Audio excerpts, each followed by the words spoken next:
غرباء غرباء غرباء غرباء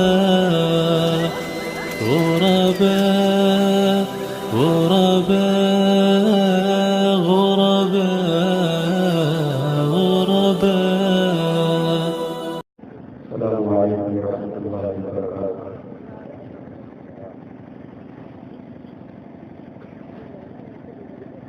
آپ لوگ جو پیچھے بیٹھے ہیں آگے آ جائیں. ایک جگہ سارے کے سارے لوگ اکٹھے ہو جائیں تو دیکھنے میں تھوڑا اچھا لگے گا.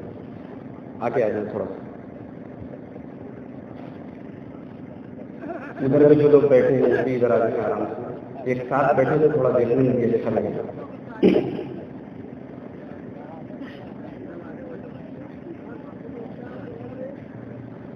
الحمد للہ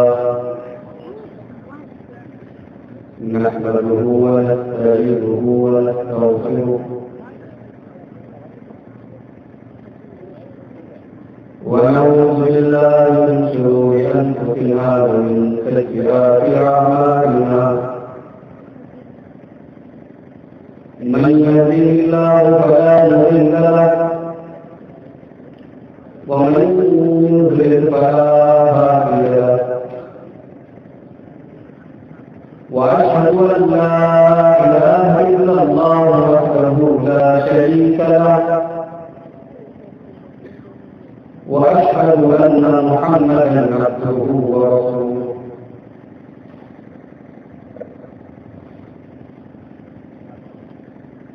يا أيها الذين آمنوا اتقوا الله حق تقاته ولا تموتن إلا وأنتم مسلمون. يا أيها الناس اتقوا ربكم الذي خلقكم من نفس واحدة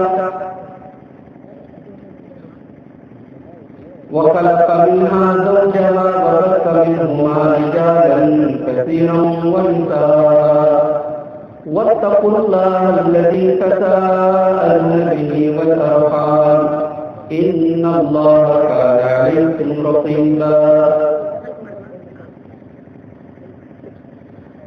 يا أيها الذين آمنوا اتقوا الله وقولوا قولا سديدا يصلح لكم أعمالكم ويغفر لكم ذنوبكم ومن يطع الله ورسوله فقد فاز فوزا عظيما. أما بعد فإن خير الحديث كتاب الله وخير الهدي هدي محمد صلى الله عليه وسلم وشر الأمور محدثاتها وكل محدثة بدعة وكل بدعة ضلالة وكل ضلالة في النار.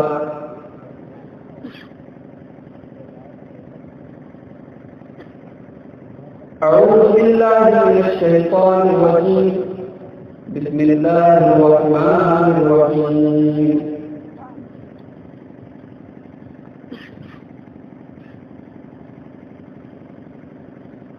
ألم تر كيف فعل ربك بعاد إرم ذات العماد التي لم يخلق مثلها في البلاد وثمود الذين جابوا الصخر بالواد وفرعون ذي الأوتاد الذين طغوا في البلاد فأكثروا فيها الفساد فصب عليهم ربك سوط عذاب إن ربك لبالمرصاد.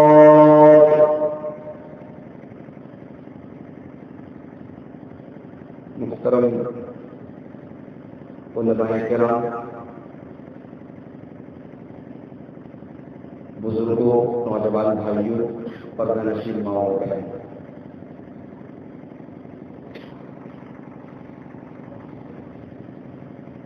آپ کے اس علاقے میں پہلی بار آنے کا اتفاق ہوا ہے اور میرے لیے یہ بات سعادت کی بات ہے کہ میں ایک عظیم عالم ربانی مولانا عبدالرشید خان جہان پوری رحمۃ اللہ علیہ کے علاقے میں اس وقت آپ سے مخاطب ہوں۔ نیز بالکل قریب میں جامعہ ابی ہریرہ جو ایک عظیم الشان دینی ادارہ بھی آپ کے علاقے میں موجود ہے، پہلی بار اس علاقے میں اور اس ادارے میں آنے کا موقع ملا۔ اللہ تعالیٰ آج کے اس پروگرام میں ہماری حاضری کو قبول فرمائے اور ہم سب کو کہنے اور سننے سے زیادہ عمل کرنے کی توفیق عطا فرمائے۔ پچھلے سنیچر کو نیپال میں جو زلزلہ آیا، اس زلزلے کا اثر ہم نے اور آپ نے بھی محسوس کیا۔ 2-3 دن تک لوگ بہت ڈرے رہے، راتوں میں اپنے گھروں کے باہر بہت سارے لوگ سوتے تھے ڈر اور دہشت کی وجہ سے۔ مسجدوں میں نمازیوں کی تعداد بڑھ گئی، ایک ڈر اور خوف لوگوں کے اندر پیدا ہوا۔ ٹھیک ہے، زلزلے نے آ کر کم سے کم ایک بات یہ تو ہمیں اور آپ کو بتا ہی دی کہ سب کچھ انسان کے ہاتھ میں نہیں ہے، کہیں نہ کہیں انسان آ کے مجبور ہو جاتا ہے۔ سائنس اتنی ترقی کر چکی ہے، انسان چاند پر پہنچ گیا ہے، لیکن ابھی بھی کچھ چیزیں ایسی ہیں جہاں انسان مجبور ہے۔ زلزلہ کب آئے گا کوئی نہیں بتا پاتا۔ سائنسداں حضرات بھی کہتے ہیں کہ زلزلے کا پوروانومان نہیں لگایا جا سکتا، پہلے سے کوئی اندازہ نہیں لگایا جا سکتا۔ نیپال جیسا ملک، چھوٹا سا غریب ملک، وہاں جو تباہی آئی ہے اس کو ہم اور آپ ہندوستان میں بیٹھ کر اس کا تصور نہیں کر سکتے۔ یہ تو سرکاری آنکڑے ہیں کہ 10,000 لوگ مر گئے، 10,000 لوگ کے قریب لوگ گھائل ہیں، لیکن ایک اندازہ ہے کہ قریب 50,000 لوگ مر چکے ہیں۔ اور ابھی آج میں نے صبح ٹائمز آف انڈیا میں پڑھا کہ لاشوں سے جو بدبو پیدا ہو رہی ہے، دوا علاج کا کوئی انتظام نہیں ہے معقول، لاشوں سے جو بدبو پیدا ہو رہی ہے اس سے وبا پھیلنے کا امکان۔ یہ ایک چھوٹا سا زلزلہ ہے، یہ ایک چھوٹے سے ملک میں آیا۔ یہ زلزلہ ہمیں اس زلزلے کی یاد دلاتا ہے جو صرف نیپال میں نہیں آئے گا، جو 7.9 ریکٹر کا زلزلہ نہیں ہوگا، وہ زلزلہ جو آئے گا تو ساری زمین کو اپنی گرفت میں لے لے گا۔ وہ زلزلہ کیسا ہوگا؟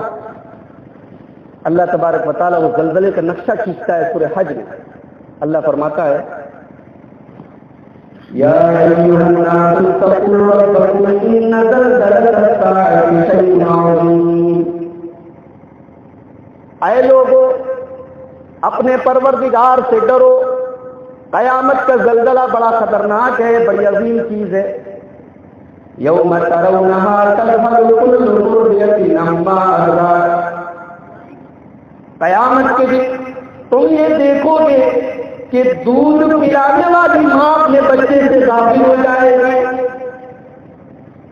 دنیا میں سب سے زیادہ اگر کوئی کسی چیز سے قریب ہوتا ہے تو ایک ماں اپنے بچے سے قریب ہوتی ہے، اور جب بچہ دودھ پی رہا ہو تو ماں جو ہے ہمیشہ بچے کو اپنے سے لگائے رہتی ہے، بچے کو ماں کے بغیر قرار نہیں، ماں کو بچے کے بغیر قرار نہیں۔ اللہ تبارک و تعالیٰ قیامت کے اس زلزلے کی ہولناکی کا نقشہ کھینچ رہا ہے۔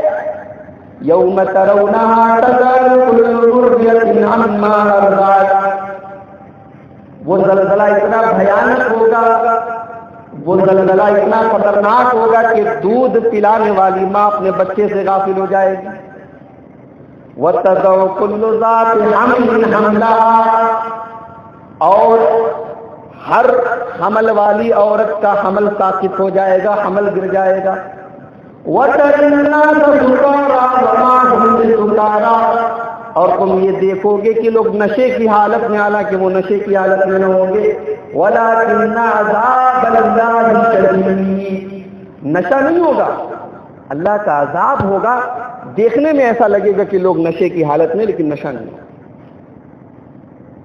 ایک چھوٹا سا زلزلہ آیا اور لاکھوں لوگ اس کی چپیٹ میں آ گئے، ایک پورا ملک تباہی کے دہانے پر پہنچ گیا. اس زلزلے میں ہمارا اور آپ کا کیا حال ہے؟ اچھا، یہ زلزلہ کیوں آیا؟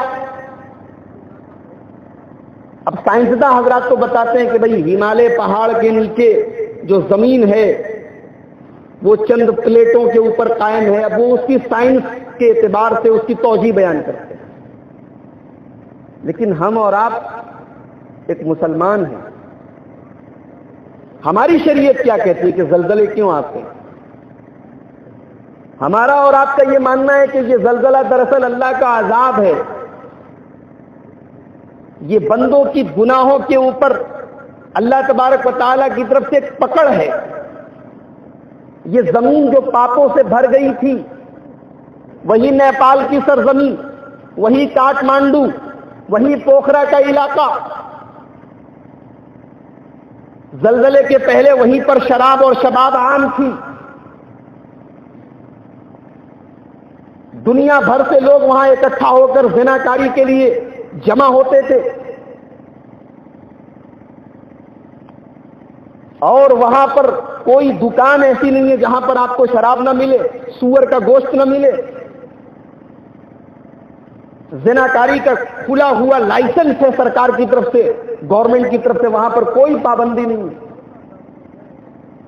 ایک ایسی سرزمین پر اگر اللہ کا عذاب نہیں آئے گا تو کیا آئے گا؟ جانتے ہو اللہ کا عذاب کب آتا ہے؟ اللہ نے پہلے بھی دنیا میں اپنا عذاب بھیجا ہے، اور اللہ نے جب جب عذاب بھیجا ہے تو وجہ یہی بیان کی ہے کہ زمین گناہوں سے بھر گئی، زمین فساد سے بھر گئی. اللہ فرماتا ہے الم تر کیف فعل ربک بعاد، کیا تم نے نہیں دیکھا اللہ نے قوم عاد کے ساتھ کیا کیا؟ ارم ذات العماد، یہ قوم عاد بہت لمبے لمبے ستون والی قوم تھی، بہت اونچی قوم تھی، بہت طاقتور قوم تھی.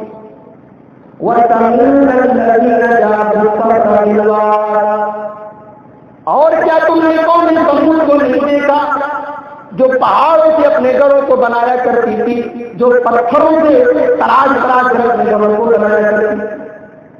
وَفِرْعَوْنَ ذِي الْأَوْتَادِ، اور کیا تم نے فرعون کو نہیں دیکھا جو فرعون بڑے بڑے خیمے لگتے تھے فرعون کے، اور ان خیموں کے اندر میخیں گاڑی جاتی تھی. اتنا طاقت والا فرعون، اتنی طاقتور قوم عاد تھی، اتنی طاقتور قوم ثمود تھی، لیکن انجام کیا ہوا؟ الذین تغوا بالبلاد، جب ان لوگوں نے دنیا میں پاپ کرنا شروع کیا، گناہ کرنا شروع کیا، برائیاں کرنی شروع کی، فَأَكْثَرُوا فِيهَا الْفَسَادَ، انہوں نے زمین کے اندر فساد مچانا شروع کر دیا، زمین کے اندر بگاڑ مچانا شروع کر دیا. فَصَبَّ عَلَيْهِمْ رَبُّكَ سَوْطَ عَذَابٍ، تو اللہ نے ان کے اوپر اپنے عذاب کا کوڑا برسا دیا، اللہ نے اپنا عذاب نازل کر دیا. ان کی طاقت، ان کی قوت سب کچھ ختم ہو گئی، سب کچھ فنا ہو گئی. آج اسی نیپال کے اندر اونچے اونچے ٹاور تھے، اونچی اونچی بلڈنگیں تھیں، جن کے اوپر نیپال کو فخر ہوا کرتا تھا کہ ہمارے ملک میں اتنی اونچی اونچی بلڈنگیں. اور ایسا نہیں کہ انجینئروں نے کوئی کمزور بلڈنگ بنائی تھی. رپورٹیں بتا رہی ہیں کہ نیپال کے اندر جو بلڈنگیں تباہ ہوئی ہیں ان کو باقاعدہ زلزلے کو روکنے کے لیے بھوکمپ رودھک بنایا گیا تھا، زلزلے کا وار سہنے کے لائق بنایا گیا تھا، انہیں اتنا مضبوط بنایا گیا تھا کہ اگر بھوکمپ آ جائے، اگر زلزلہ آ جائے تو بھی اس بلڈنگ کو کوئی نقصان نہ پہنچے۔ لیکن میرے پیارے بھائیوں، جب اللہ کی طرف سے زلزلہ آیا، جب اللہ کی طرف سے بھوکمپ آیا، تو انجینئروں کی بنائی ہوئی وہ بڑی بڑی بلڈنگیں، وہ اونچی اونچی بلڈنگیں بھی تباہ ہو گئی، برباد ہو گئی۔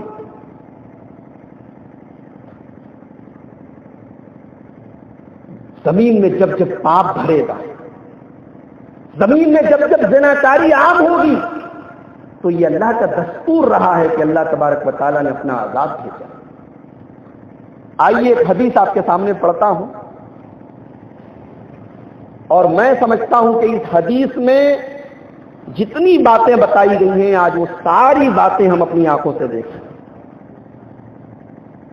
امام ابن ماجہ رحمۃ اللہ علیہ نے اس کو اپنی سنن میں، اور امام حاکم نے اپنی مستدرک میں نقل کیا، اور علامہ البانی رحمۃ اللہ علیہ نے اس کو حسن قرار دیا۔ اللہ کے نبی فرماتے ہیں اپنے صحابہ کو مخاطب کر کے، یا معاشر المہاجرین خمس اذا ابتلیتم بہن، اے میرے صحابہ 5 گناہ 5 چیزیں ایسی ہیں کہ اگر ان 5 گناہوں میں تم مبتلا ہو گئے، اگر ان 5 برائیوں میں تم مبتلا ہو گئے تو پھر تمہارے اندر کوئی بھلائی نہ ہوگی۔ وَأَعُوذُ بِاللَّهِ أَن تُدْرِكُوهُنَّ، اور اللہ کے نبی کہتے ہیں کہ میں اللہ سے پناہ مانگتا ہوں کہ ان گناہوں میں تم نہ پڑو۔ اے میرے صحابہ، تم ان گناہوں میں گرفتار نہ ہو۔ نمبر 1، اللہ کے نبی بتا رہے، غور سے سنیے، 5 گناہ ہیں۔ لم تظهر الفاحشة في قوم قط حتى يعلنوا بها إلا فجاء فيهم الطاعون والأوجاع التي لم تكن في أسلافهم الذين مضوا۔ جس قوم میں بے حیائی پھیل جائے اور لوگ کھلم کھلا غلط کام کرنے لگے، گندے کام کرنے لگے، اس قوم کے اندر اللہ تبارک و تعالیٰ کی طرف سے طاعون کی بیماری پھیل جاتی ہے، اور ایسی ایسی بیماریاں پھیل جاتی ہیں جو ان کے پہلے کے لوگوں نے سنا بھی نہیں تھا۔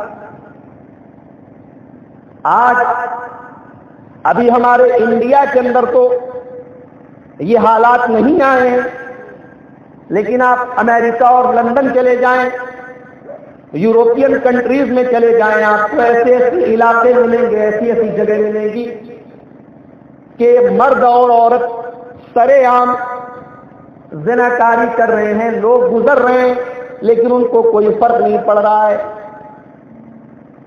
ایسی جگہ بھی دنیا کے اندر موجود ہیں کہ سرے عام پبلک پلیس میں لوگ زناکاری کر رہے ہیں اور کوئی ان کو روکنے والا نہیں، کوئی ان کو روکنے والا نہیں۔ ایسے لوگوں کو دیکھ کر اللہ کے نبی کی وہ حدیث یاد آ جاتی ہے جس میں اللہ کے نبی نے فرمایا تھا کہ قیامت کے پہلے ایک ایسا زمانہ آئے گا کہ راستے میں کھڑے ہو کر لوگ گدھوں کی طرح، جانوروں کی طرح زناکاری کریں گے، اور اس زمانے میں سب سے شریف آدمی، سب سے نیک آدمی وہ ہوگا جو کسی کو یہ گندا کام کرتے ہوئے دیکھ کر منع تو نہیں کرے گا، یہ کہے گا لو بارئت ھذا الحائط، ارے اگر یہ کام کرنا ہی ہے تو تھوڑا دیوار کے پیچھے جا کے کرو، سب کے سامنے تو مت کرو۔ سوچیے کیسا زمانہ ہوگا، یعنی اس زمانے میں سب سے نیک آدمی وہ ہوگا جو یہ کہے گا کہ یہ کام دیوار کے پیچھے جا کے کرو، سب کے سامنے مت کرو۔ یہ قیامت کے پہلے کیسا زمانہ آئے گا۔ آج ابھی ہمارے ملک میں تو ایسے حالات نہیں ہیں، لیکن وہ حالات بن رہے ہیں۔ ابھی پارکوں میں آپ دیکھیے، تفریح گاہوں میں آپ دیکھیے، شاپنگ مالز میں دیکھیے، لڑکا لڑکی ایک دوسرے کے بازو میں ہاتھ ڈالے، ایک دوسرے کو کے ہاتھ میں ہاتھ دیے ہوئے چل رہے ہیں۔ پارکوں میں آپ جا کر دیکھیے کیا منظر ہے، کیا بے حیائی ہے۔ آج یہ پارک کیا ہے؟ Public place. لم تظہر الفاحشۃ فی قوم قط، جس قوم میں بے حیائی کھلم کھلا ہونے لگے گی، علل اعلان لوگ غلط کام کرنے لگیں گے، اس قوم کے اندر اللہ کے نبی فرماتے ہیں طاعون کی بیماری پھیل جائے گی اور ایسی ایسی بیماریاں پھیل جائیں گی جو باپ دادا نے سنا بھی نہیں تھا۔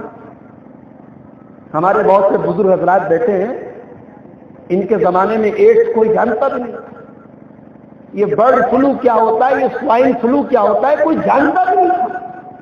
یہ بیماریاں آج پیدا ہوئی، یہ ان گندگیوں کی وجہ سے۔ اور آگے کیا فرماتے ہیں اللہ کے نبی؟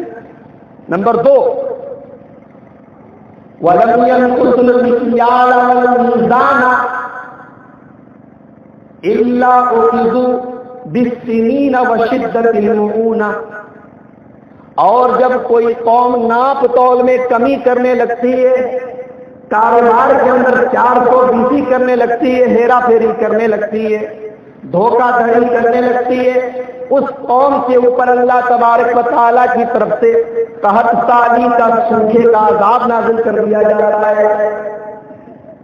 ابھی اس سال پورے ہندوستان میں کھیتی برباد ہو گئی، گیہوں کی پوری فصل برباد ہو گئی، کہیں اولے برس گئے، کہیں بے موسم کی بارش ہو گئی۔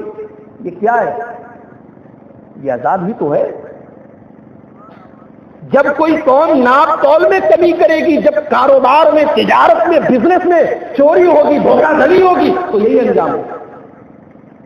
وَشِدَّةِ الْمُؤُونَةِ،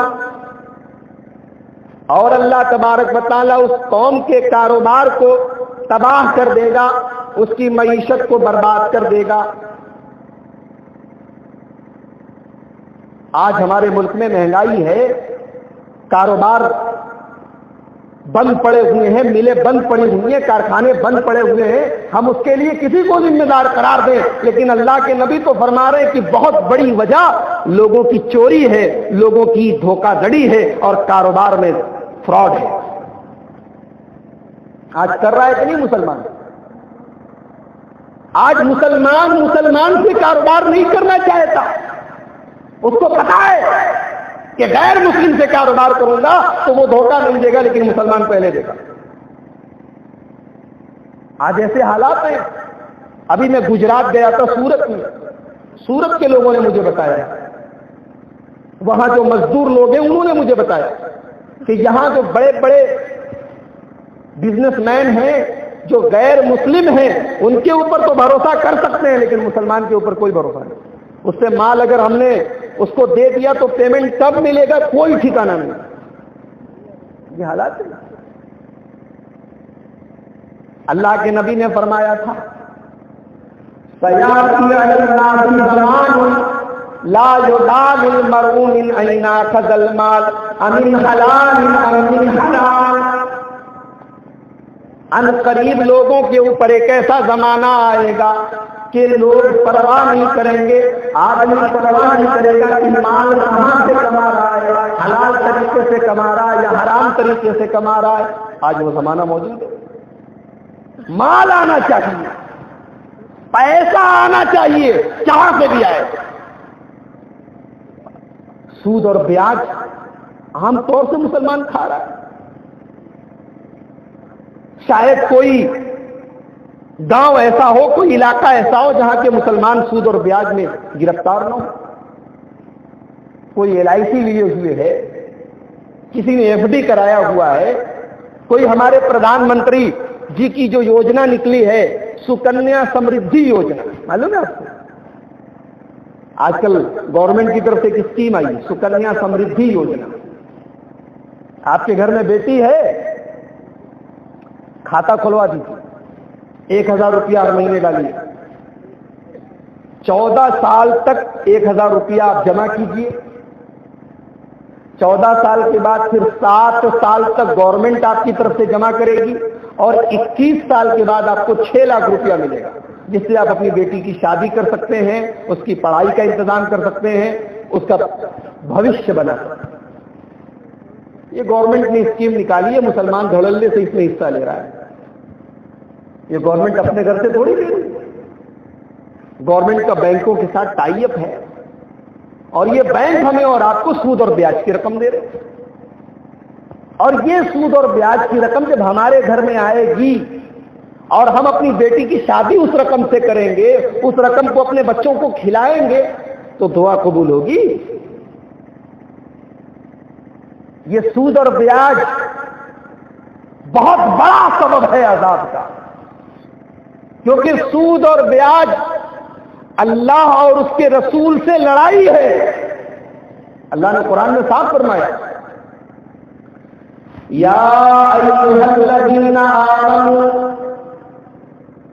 اے ایمان والو اللہ سے ڈرو, وَذَرُوا مَا بَقِیَ مِنَ الرِّبَا إِن كُنتُم مُّؤْمِنِینَ, اور تم جو سود اور بیاج لوگوں سے دیا کرتے تھے اب سب ختم کر دو, چھوڑ دو. وَإِن لَّمْ تَفْعَلُوا, اگر تم سود بیاج لینا بند نہیں کرو گے, اگر سود کھانا بیاج کھانا تم بند نہیں کرو گے, فَأْذَنُوا بِحَرْبٍ مِّنَ اللَّهِ وَرَسُولِهِ, تو اللہ سے اور اس کے رسول سے لڑنے کے لیے تیار ہو جاؤ. سود کھانے والا, بیاج کھانے والا اللہ اور اس کے رسول سے لڑائی کرتا ہے, اور جو اللہ سے لڑائی کرے گا وہ اللہ کے عذاب کے لیے, زلزلے کے لیے, طوفان کے لیے تیار ہو جائے. کائنات تو اللہ کے ہاتھ میں. اس زمین کو تھوڑا سا ہلا دیتا ہے تو ہم ہل جاتے ہیں, جب پوری ہلے گی تو کیا حال ہوگا ہمارا. سود اور بیاج آج کا مسلمان کھا رہا ہے. اللہ کے نبی فرما رہے ہیں کہ جو قوم ناپ تول میں کمی کرتی ہے اللہ تبارک و تعالیٰ اس کے اوپر سوکھا کا, قحط کا عذاب نازل کر دیتا ہے اور اس قوم کے کاروبار کو برباد کر دیتا ہے. دو چیزیں ہو گئی. نمبر 3,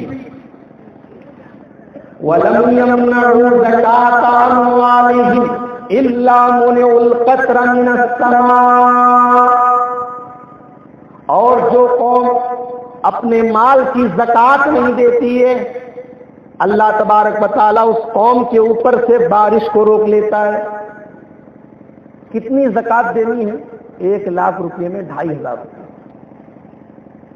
1 لاکھ میں 2,500, وہ بھی نہیں دیتا مسلمان, وہ بھی نہیں دیتا. کمانے کے سینکڑوں طریقے ہیں, اور زکوٰۃ دینے کا معاملہ آتا ہے تو اس میں چوری, اور اس میں بھی اللہ تعالیٰ کو دھوکہ دینے کی کوشش کرتا ہے. کتنے لوگوں کو یہ دیکھا گیا کہ سال کمپلیٹ ہونے کے پہلے اپنا مال جو ہے اس کو انویسٹ کر دیا کسی زمین میں, زمین لے لیا. کیوں صاحب, زمین کیوں لے لیا؟ بولے زمین پر زکوٰۃ نہیں. 1 سال پورا ہونے والا ہے, گاڑی لے لیا تاکہ زکوٰۃ نہ دینی پڑے, زکوٰۃ بچ جائے. ارے تم نے گاڑی لے لی, زمین لے لی, اللہ کو نہیں پتا ہے کس نیت سے لی تم نے. اللہ سے بھی بچ جاؤ گے. اللہ کا کیمرہ تو 24 گھنٹے آن ہے. دنیا کا کیمرہ تو فیل بھی ہو سکتا ہے, دنیا کا کیمرہ تو سوئچ آف بھی ہو سکتا ہے, لیکن اللہ تبارک و تعالیٰ کا جو کیمرہ ہے وہ تو 24 آورز اور 7 ڈیز ہمیشہ آن رہتا ہے. ان ربک لبالمرصاد, تیرا رب ہاتھ لگائے ہوئے ہے, تیرا رب واچنگ کر رہا ہے بندوں کو, کون کیا کر رہا ہے. اللہ کی پوری نظر ہے. نیپال میں جو زلزلہ آیا اتنا آسانی سے نہیں آیا. نیپال آج سے نہیں 50 برس سے گڑھ بنا ہوا تھا. اور مجھے کہنے دیجئے کہ اگر یہی حالات رہے تو ہمارے انڈیا میں بھی بہت ساری جگہیں ایسی ہیں جہاں گناہ بہت زیادہ ہو رہا ہے. آپ چلے جائیے ممبئی کے قریب میں گوا, بالکل عام ہے وہاں پر برائی, شراب اور شباب عام ہے. جو حال کاٹمانڈو کا ہے وہی حال گوا کا ہے. آپ دلی چلے جائیں, بنگلور چلے جائیں, کلکتہ چلے جائیں, ممبئی چلے جائیں, جو میٹرو شہر ہیں, اور آپ کے بہت دور نہیں ہے لکھنؤ چلے جائیں, کیا حالات ہیں, کیا حالات ہے. بے حیائی اپنے چرم سیما پر ہے. تو زلزلہ کہیں بھی آ سکتا ہے. اور یہ تو اللہ تبارک و تعالیٰ کی طرف سے ایک نمونہ ہے. زلزلہ نیپال میں آیا اور ہم سینکڑوں میل دور بنارس میں ہیں, آپ سینکڑوں میل دور الہ آباد میں ہیں, اور زمین ایسی ہلی کہ کئی لوگوں کے مکانات جو ہے وہ گر گئے, کئی لوگوں کے مکانات متاثر ہو گئے. ہمارے بنارس میں 2-3 جگہوں پر بڑی بڑی بلڈنگیں جھک گئیں. یہ تھوڑا سا اثر ہے. ابھی زلزلہ بنارس میں نہیں آیا, ابھی زلزلہ الہ آباد میں نہیں آیا. کیا حال ہوگا جب الہ آباد میں آئے گا, کیا حال ہوگا جب بنارس میں آئے گا؟ میرے بھائیوں, اللہ کی پکڑ بڑی سخت ہے. ان بطش ربک لشدید, اللہ کی پکڑ سے بچو. اللہ تبارک و تعالی واچ کر رہا ہے کہ ہم کیا کر رہے ہیں. اس کا کیمرہ 24 آور آن ہے. آپ لوگ جاتے ہیں بڑے بڑے دکانوں پہ یا ایئرپورٹ پہ چلے جائیں, وہاں پہ دکھا رہتا ہے یو آر انڈر سرویلنس. آپ کیمرے کی نظر میں, آپ کی ہر بات ریکارڈ ہو رہی ہے. آپ چوری کر کے بچ نہیں سکتے, آپ کسی لڑکی کو چھیڑ کے بچ نہیں سکتے, آپ کی حرکتیں ریکارڈ ہو رہی ہیں. لیکن وہ جو ایئرپورٹ میں کیمرہ لگا ہوا ہے, وہ جو شاپنگ مال میں کیمرہ لگا ہوا ہے, وہ کیمرہ بند بھی ہو سکتا ہے, وہاں لائٹ جا سکتی ہے, کیمرے کی فائل جو ہے ریکارڈنگ فائل خراب ہو سکتی ہے. لیکن اللہ تبارک و تعالیٰ کا جو کیمرہ ہے, وَإِنَّ عَلَيْكُمْ لَحَافِظِينَ كِرَامًا كَاتِبِينَ يَعْلَمُونَ مَا تَفْعَلُونَ إِنَّ الْأَبْرَارَ لَفِي نَعِيمٍ وَإِنَّ الْفُجَّارَ لَفِي جَحِيمٍ. اللہ نے اپنے لکھنے والے فرشتوں کو مقرر کر دیا ہے, جو ہماری ایک ایک بات کو نقل کر رہے ہیں, ایک ایک بات کو لکھ رہے ہیں. یہ فرشتے کبھی سوتے نہیں ہیں, یہ فرشتے کبھی آرام نہیں کرتے, یہ کوئی بات بھول بھی نہیں سکتے, یہ کوئی بات چھوڑ بھی نہیں سکتے. ما یلفظ من قول الا لدیہ رقیب عتید. زلزلہ آیا تو نماز پڑھنے لگے لوگ. 4 دن کی چاندنی ہے, ابھی تھوڑا زلزلے کا ڈر ہے تو مسجدیں فل ہیں. جہاں تھوڑا زندگی اپنے معمول پر آئی, پھر مسجدیں ویسی کی ویسی ہو جائے. ہم نماز اللہ کو راضی کرنے کے لیے تھوڑی پڑھ رہے ہیں, ہم نماز تو اپنے نفس کو راضی کرنے کے لیے پڑھ رہے ہیں. ہمارا جی چاہا تو مسجد میں آ گئے. ہم اللہ کو بھی یاد کرتے تو اپنے فائدے کے لیے یاد کرتے. وقتی طور پہ ہمارے اندر ڈر پیدا ہوا, مسجد میں چلے آئے. وَمَنْ أَعْرَضَ عَنْ ذِكْرِي فَإِنَّ لَهُ مَعِيشَةً ضَنْكًا. اللہ فرماتا ہے جو مجھے یاد نہیں کرے گا, ہم اس کی زندگی کو نرک بنا دیں. مجھے یاد نہیں کرتے, 5 ٹائم کی اذان ہوتی ہے, حی علی الصلاۃ حی علی الفلاح کی آواز بلند ہوتی ہے, اور تمہیں اپنے کاروبار سے فرصت نہیں, تمہیں IPL کا میچ دیکھنے سے فرصت نہیں, تمہیں اپنے دوستوں کے ساتھ گپیں لڑانے سے فرصت نہیں. وَمَنْ أَعْرَضَ عَنْ ذِكْرِي فَإِنَّ لَهُ مَعِيشَةً ضَنْكًا. جو میری یاد سے غافل ہو جائے گا, جو نماز سے بھاگے گا, جو اللہ کو یاد کرنے سے بھاگے گا, اللہ فرماتا ہے اس کی زندگی کو ہم تنگ کر دیں گے, برباد کر دیں گے. وَنَحْشُرُهُ يَوْمَ الْقِيَامَةِ أَعْمَىٰ. اور قیامت کے دن اس آدمی کو اللہ تبارک و تعالی اندھا بنا کر اٹھائے گا. وہ کہے گا اے اللہ لِمَ حَشَرْتَنِي أَعْمَىٰ وَقَدْ كُنْتُ بَصِيرًا. اے اللہ میں دنیا میں آنکھوں والا تھا, مجھے دکھائی دیتا تھا, مجھے کبھی آنکھوں میں کوئی تکلیف نہیں ہوئی, آج تو نے مجھے اٹھایا تو میں اندھا ہوں, مجھے کچھ نظر نہیں آ رہا, کیا بات ہے؟ اللہ فرمائے گا كَذَلِكَ أَتَتْكَ آيَاتُنَا فَنَسِيتَهَا وَكَذَلِكَ الْيَوْمَ تُنسَىٰ. جلسہ ہوتا تھا, تقریریں ہوتی تھی, جمعہ کا خطبہ ہوتا تھا, قرآن کی آیتیں پڑھ پڑھ کے سنائی جاتی تھی, پیارے نبی کی حدیثیں پڑھ پڑھ کے سنائی جاتی تھی, اور تو اپنی دنیا میں مگن لیتا تھا, ایک کان سے سن کے دوسرے کان سے اڑا دیتا تھا. میرے بندے میری آیتیں تیرے اوپر پڑھی جاتی تھی, تو بھول جاتا تھا, کل تو ہمیں بھول جاتا تھا, آج ہم تجھے بھول جائیں گے. میرے بھائیوں اللہ کا عذاب ایسے ہی نہیں آتا. جب ظلم حد سے گزرتا ہے تب اللہ کا عذاب آتا ہے. ناؤ کاغذ کی صدا چلتی نہیں، ظلم کی ٹہنی کبھی پھلتی نہیں. آج ظلم اور زیادتی ہمارے ملک میں کم نہیں ہو رہی ہے. کہیں حکومتیں بے قصوروں پر ظلم کر رہی ہیں، کہیں مسلمان کے اوپر ظلم کر رہا ہے. ظلم کوئی کسی کے اوپر کرے، اللہ کو ظلم برداشت نہیں.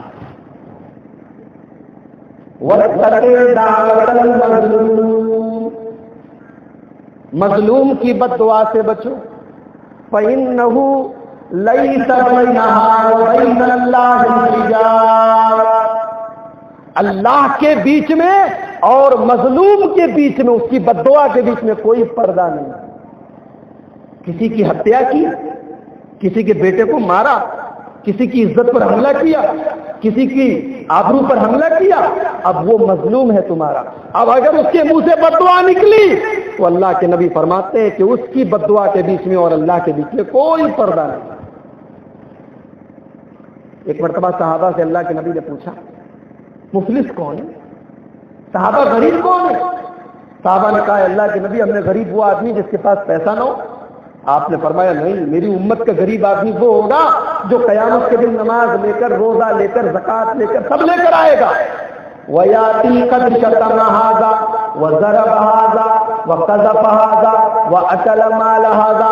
کسی کو مارا ہوگا، کسی کا مال ہڑپا ہوگا، کسی کی عزت پر حملہ کیا ہوگا. فَيُؤْخَذُ مِنْ حَسَنَاتِهِ. اب اس کی نیکیاں لے کر ان لوگوں کو دے دی جائیں. لو بھائی تم کو گالی دیا تھا، لو اس کی نماز لے لو. تم کو مارا تھا، لو اس کا روزہ لے لو. تمہاری جائیداد کو ہڑپا تھا، لو اس کی زکات لے لو. اس کی نیکیاں بانٹ دی جائے. اب اس کی نیکیاں ختم، لیکن ابھی بھی کچھ لوگ لائن میں لگے ہوئے ہیں. اے اللہ اس نے مجھے بھی مارا تھا، اے اللہ اس نے میرے اوپر بھی اتیاچار کیا تھا، میرے اوپر بھی ظلم کیا تھا. اللہ کہے گا اچھا تو تمہارے گناہ اس کو دے دیے جائیں. اب ان کے گناہ اس کے اوپر لا دے جائیں. ابھی یہ نماز لے کر آیا تھا، روزہ لے کر آیا تھا، زکات لے کر آیا تھا، حج لے کر آیا تھا. اب اس کے اوپر گناہ لاتے جا رہے ہیں دوسروں کے، یہاں تک کہ گناہوں سے بھر جائے گا. فَيُلْقَى فِي النَّارِ. اس کو جہنم میں ڈال دیا جائے گا. یہ غریب ہوگا، یہ کلاش ہوگا. دنیا سے نمازی بن کر گیا تھا، دنیا سے زکات دینے والا، روزے دار، اللہ کو یاد کرنے والا تھا، لیکن لوگوں کے اوپر ظلم کرتا تھا. میرے بھائیوں جب ظلم بڑھتا ہے تب اللہ کا عذاب آتا ہے. اور جانتے ہیں شریعت میں کسی کی برائی کرنے کی اجازت نہیں ہے. کوئی آدمی کوئی غلط کام کر رہا ہے، آپ کو اس بات کا رائٹ نہیں ہے کہ آپ اس کی بات کو پھیلائیں، دوسروں کو بتائیں. لیکن اگر کوئی کسی کے اوپر ظلم کرے، کوئی کسی کے اوپر اتیاچار کرے، کوئی کسی کا حق مارے، تو آپ اس کی بات کا چرچا بھی کر سکتے ہیں. اللہ نے فرمایا 6 پارے کی پہلی آیت دیکھیے، لا يحب الله الجهر بالسوء الا من ظلم. اللہ تبارک و تعالی کسی کی برائی کا اعلان کرنا پسند نہیں کرتا، مگر ہاں اگر کسی کے اوپر ظلم کیا جائے، کسی کے اوپر اگر اتیاچار کیا جائے تو اس کی بات کو پھیلایا جا سکتا ہے، اس کی بات کا اعلان کیا جا سکتا ہے.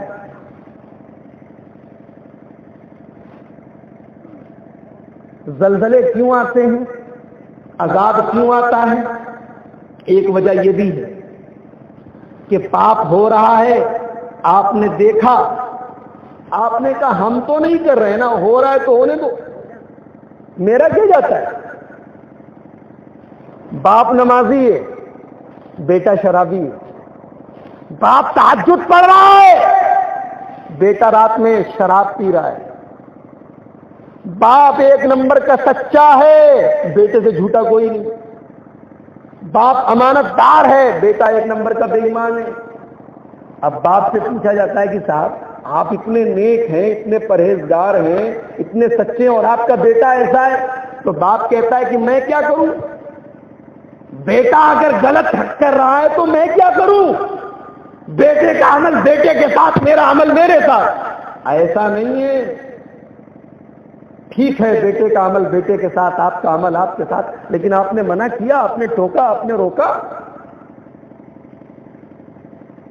سن لو میرے پیارے بھائیوں، دنیا میں اگر کہیں پر بھی پاپ ہو رہا ہے اور آپ نے اگر اس پاپ کو ہوتے ہوئے دیکھا، اس گناہ کو ہوتے ہوئے دیکھا اور آپ نے روکنے کی کوشش نہیں کی تو آپ بھی گنہگار ہوں گے، اور جب اللہ تبارک و تعالیٰ کی طرف سے عذاب آئے گا تو اس عذاب میں آپ کو بھی گرفتار ہونا پڑے گا۔ وَاتَّقُوا فِتْنَةً لَّا تُصِيبَنَّ الَّذِينَ ظَلَمُوا مِنكُمْ خَاصَّةً، ڈرو اس فتنے سے جو آئے گا تو صرف برے لوگوں کو اپنی چپیٹ میں نہیں لے گا۔ نیپال میں زلزلہ آیا تو ایسا نہیں کہ صرف برے لوگ مرے، اس میں نمازی لوگ بھی مرے، اس میں نیک لوگ بھی مرے، اس میں اچھے لوگ بھی مرے۔ آٹا جب پستا ہے تو آٹے کے ساتھ گھن بھی پس جاتا ہے، اس میں برے لوگ اچھے لوگ بھی مرے۔ کیوں؟ انہوں نے برائی سے روکا، برائی ہو رہی تھی، وہ اپنے نبی کی حدیث بھول گئے۔ نبی نے فرمایا تھا من رأى منکرا فلیغیرہ بیدہ، اگر تم کسی برائی کو ہوتے ہوئے دیکھو تو پہلے طاقت سے روکو، ہاتھ سے روکو، پاور سے روکو، اور اگر کمزور ہو، ہاتھ سے روکنے کی طاقت نہیں ہے تو کم سے کم زبان سے روکو کہ غلط ہے، اور اگر زبان سے بھی روکنے کی طاقت نہیں ہے تو کم سے کم دل میں برا جائے۔ آج 90% برائیاں ہم دل میں بری جانتے ہیں، زبان سے بھی روکنے کی طاقت نہیں رکھتے، جبکہ اللہ کے نبی نے فرمایا وَذَلِكَ أَضْعَفُ الْإِيمَانِ، دل میں برائی کو برا سمجھنا یہ ایمان کی کمزوری کی علامت ہے، یہ سب سے کمزور ڈگری کا ایمان ہے، سب سے نچلے درجے کا ایمان ہے۔ اور ایک حدیث میں اللہ کے نبی نے بڑی پیاری مثال دی، کہا کہ ایک کشتی ہے، اب کشتی میں دو کلاس، ایک اوپر کا ایک نیچے کا۔ نیچے والوں کو پانی کی ضرورت ہوتی ہے، اوپر جاتے ہیں، اب ان کو جب جب پیاس لگتی ہے اوپر جاتے ہیں، اب اوپر والوں کو تکلیف ہو رہی ہے صاحب یہ پانی لینے کے لیے اوپر چلے آ رہے ہیں، نیچے والوں کو جب یہ لگا کہ اوپر والوں کو تکلیف ہو رہی ہے تو نیچے والوں نے کشتی میں چھید کرنا شروع کیا تاکہ پانی نیچے ہی مل جائے، اوپر جانا نہ پڑے۔ اب اگر اوپر والے ان کو خاموش تماشائی بن کے دیکھتے رہیں گے تو کشتی ڈوب جائے گی، اور ہم تو ڈوبے ہیں صنم، تم کو بھی لے ڈوبیں گے، نیچے والے بھی ڈوبیں گے، اوپر والے بھی ڈوبیں گے۔ اور اگر اوپر والے آ کے منع کریں گے کہ ارے بیوقوف یہ کیا کر رہے ہو تم، اور ان کو روک دیں گے ٹائم سے پہلے پہلے، کشتی میں سوراخ ہونے کے پہلے پہلے روک دیں گے تو نیچے والے بھی بچ جائیں گے، اوپر والے بھی بچ جائیں گے۔ اللہ کے نبی کہہ رہے ہیں یہ مثال ہے، سماج میں برائی ہو رہی ہے، اس برائی کو روکنے والے کی اور نہ روکنے والے کی ہی مثال ہے۔ تو یہ بہت بڑا سبب ہے کہ پاپ ہو رہا ہے لیکن ہم اپنی آنکھوں سے دیکھنے کے باوجود روک نہیں رہے۔ اللہ کا عذاب اس لیے بھی دنیا میں آتا ہے جب دنیا میں گندگی بڑھ جاتی ہے۔ ایک حدیث میں حضرت زینب نے اللہ کے نبی سے پوچھا انہلک وفینا الصالحون، بخاری کی روایت ہے، اے اللہ کے نبی کیا نیک لوگوں کی موجودگی میں، نمازی لوگوں کی موجودگی میں ہم ہلاک ہو جائیں گے؟ آپ نے فرمایا نعم اذا کثر الخبث، جب زناکاری گندگی بڑھ جائے گی۔ اور ایک حدیث میں اللہ کے نبی نے فرمایا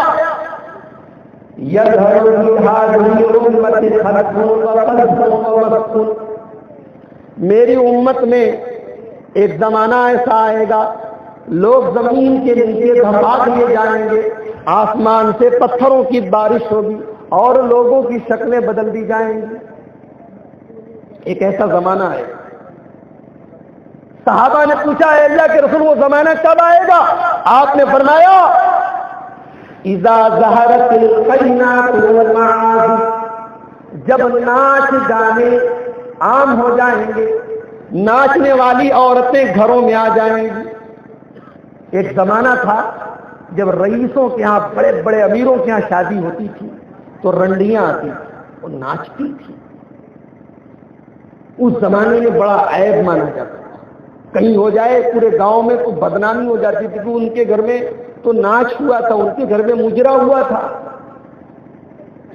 آج اس سے زیادہ گندی چیز، اس سے زیادہ بری چیز اپنے گھروں میں ٹی وی اور سی ڈی لگا کے ہم خود بھی دیکھتے ہیں، بیٹی کو بھی دکھاتے ہیں، بہو کے ساتھ بیٹھ کر، بیٹی کے ساتھ بیٹھ کر، بیٹے کے ساتھ بیٹھ کر، سب پورا پریوار بیٹھ کے دیکھ رہا ہے اور کوئی اس کو برا نہیں سمجھتا. اور بڑی عجیب بات تو یہ ہے کہ اللہ کے نبی ایک حدیث میں کہتے ہیں کہ ناچ گانا سروں پر ہوگا، یوزف علی رؤوسہم، ان کے سروں پر بجایا جائے گا. سر پہ بجایا جائے گا کہ کیا مطلب ہوا؟ آج ہمارا دوست، ہمارا نوجوان بھائی ہیڈ فون لگا کے، ایئر فون لگا کے گانا سن رہا ہے، اپنے سر کے اوپر ہیڈ فون لگا کے، اپنے کانوں میں ہیڈ فون لگا کے سن رہا ہے. نبی کی حدیث کو سامنے رکھو اور اس کا ہیڈ فون سامنے رکھو، حدیث کا معاملہ کلیئر ہے. وَيُشْرَبُ الْخُمُورُ، اور شراب بہت زیادہ پی جائے گی. کون سا ایسا گاؤں ہے، کون سا ایسا شہر ہے، کون سا ایسا علاقہ ہے جہاں کا مسلمان شراب نہ پیتا الا ماشاء اللہ. میں غیروں کی بات نہیں کرتا، مجھے نہیں پتا کہ ہندو دھرم میں شراب حرام ہے کہ نہیں، لیکن ہمارے یہاں تو حرام ہے نا. اور صحابہ سے زیادہ کوئی شراب نہیں پیتا تھا جب شراب حرام نہیں ہوئی تھی. جب تک شراب حرام نہیں ہوئی تھی تو صحابہ اتنی شراب پیتے تھے کہ ان کے گھروں میں پانی کے گڑے کے ساتھ ساتھ شراب کے مٹکے اور شراب کے گڑے بھی رکھے رہتے تھے. لیکن جب شراب حرام ہو گئی، سارے گڑے پھوڑ دیے گئے، سارے مٹکے پھوڑ دیے گئے، اور حدیث میں آتا ہے کہ مدینہ کی گلیوں میں شراب کی ندی بہہ گئی. جس کے گلاس میں شراب تھی اور شراب منہ میں جانے والی تھی اور اس کے کان میں نبی کا فرمان چلا گیا کہ اللہ نے شراب کو حرام کر دیا ہے، تو پھر کیا مجال ہے کہ وہ گلاس کا جام اس کے حلق کے نیچے اتر جائے، وہیں سے اس کو پھینک دیا گیا. اور آج کا ہمارا نوجوان بھائی شراب بھی پی رہا ہے. نام بدل دیا گیا، اس کا نام بیئر رکھ دیا گیا، وسکی رکھ دیا گیا، رم رکھ دیا گیا. نام بدلنے سے چیز نہیں بدل جاتی.